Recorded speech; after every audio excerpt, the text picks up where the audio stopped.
Hi అండి, నమస్తే. Sharada Gudimetla YouTube ఛానల్కి స్వాగతం, సుస్వాగతం. ఈరోజు నేను కూరకారం ఎలా తయారు చేసుకోవాలో నేర్పిస్తాను. ఆ కూరకారంతో ఇవాళ మనం వంకాయ స్టఫింగ్ కూర కూడా ఎలా తయారు చేసుకోవాలో నేర్పిస్తాను. ఆ కూరకారంకి కావాల్సింది మనం ఇది తీసుకున్నా కూడా ఒక కప్పు శనగపప్పు, ఒక కప్పు మినప్పప్పు, ఒక కప్పు మినప్పప్పు, ఒక కప్పున్నర ధనియాలు, ఒక 3 స్పూన్స్ జీలకర్ర అండ్ దీనికి మిరపకాయలు ఒక 15 నుంచి 20 మిరపకాయలు మనం ఎక్కువ వేసుకుంటే ఏమవుతుందంటే ఇది ఆయిల్ లేకుండా మనం వేయించుకుంటాము. ఇవన్నీ ఆల్రెడీ నేను వేయించేసి ఉంచుకున్నాను. ఆయిల్ లేకుండా వేయిస్తే మనకి ఒక 2-3 నెలలైనా కూడా పౌడర్ అలాగే ఉంటుంది. ఆయిల్ తోటి వేసుకుంటే మహా అయితే ఒక 20 రోజుల దాకా మనకి నిల్వ ఉంటుంది. సో ఇప్పుడు మనం ఇది గ్రైండ్ చేసుకుందాం. ఇవన్నీ కూడా వేయించేసుకుని మనం చక్కగా కలిపేసి గ్రైండ్ చేసేసుకోవాలి పౌడరు.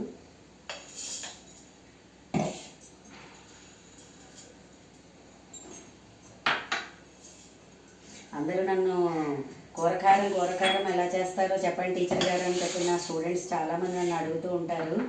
మన వాళ్ళకి కొంతమందికి జనరల్గా ఇవి తెలుసు, చేసుకుంటారు, చాలామందికి తెలియదు. సో ఇలా చేసుకుంటే చాలా అరోమా వాసనతోటి చాలా బాగుంటుంది కూరకారం. ఇది మనం ఏంటంటే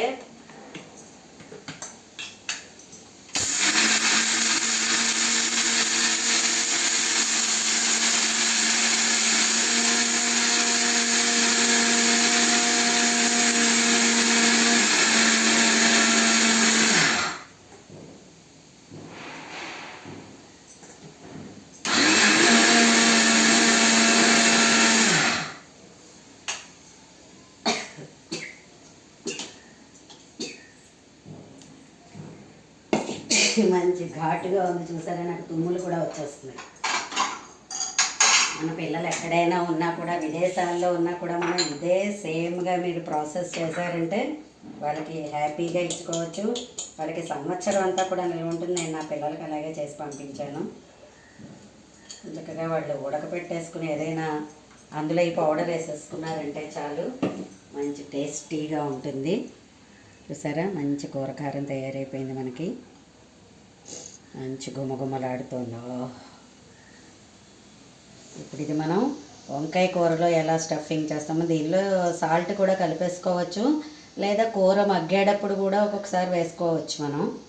అది మీ ఇష్టాన్ని బట్టి ఉంటుంది, ఎలా అయినా చేసుకోవచ్చు.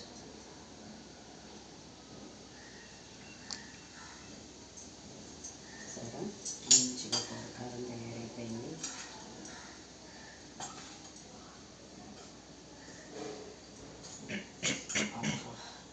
ఇప్పుడు ఇది ఏంటంటే మనం ఇప్పుడు వంకాయ చూస్తారా, ఇలాంటి వంకాయ తీసుకోండి. దీన్ని చక్కగా ఇలాగా తరగండి. మళ్ళీ ఇటు కూడా ఒక నాటు పెట్టండి. ఓకేనా? చూసారా, ఇలా వంకాయలు చక్కగా దొరుకుని ఇవాళ మా ఇంట్లో వంకాయ కూర. సో ఈ పౌడరు ఇందులో వేసుకుందాం. కొంచెం చాలా 4 కాయలు అంటే మనకి ఒక 2 స్పూన్స్ వేసుకుంటే సరిపోతుంది.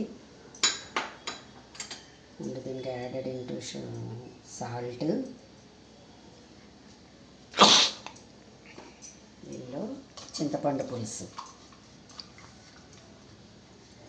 అన్నీ కలిపేసి మనం రెడీ చేసుకుని స్టఫింగ్ చేసేసుకోవడమే.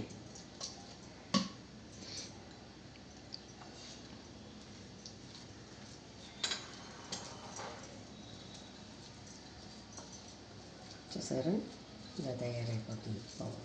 ఇలా కలిపేసుకుని మనం ఈ వంకాయల్లోకి స్టఫ్ చేసేసుకోవడమే. ఇది మీరు దొండకాయలు అంటే వంకాయ అయితే ఇలా స్టఫింగ్ చేసుకుంటారు, లేదంటే వంకాయలు తరిగి కూడా మామూలుగా చేసేసుకోవచ్చు. ఇంకా అన్నీ కూడా వంకాయ, బెండకాయ, బీరకాయ, బర్బాటి, బీన్స్, క్యాప్సికమ్, ఇంకా అన్ని కూరల్లోకి కూడా ఈ కారం మనం హాయిగా ఉపయోగించేసుకోవచ్చు.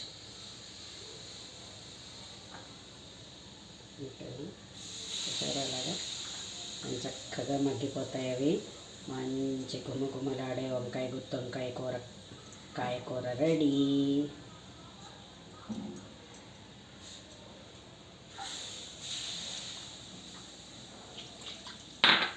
ఇవి మగ్గడానికి చక్కగా మనం ఆయిల్ వేసుకుని సరే మంచిగా ఆయిల్ కొంచెం నీళ్ళు కూడా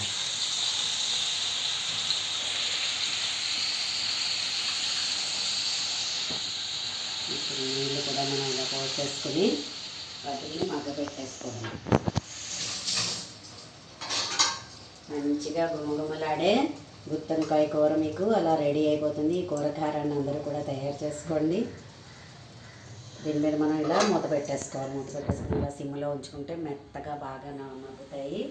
సో మా ఛానల్ కనుక మీకు నచ్చినట్లయితే లైక్ చేయండి, సబ్స్క్రైబ్ చేయండి, గంట ఐకాన్ని క్లిక్ చేయండి మరిన్ని వీడియోస్ కోసం. ధన్యవాదాలు.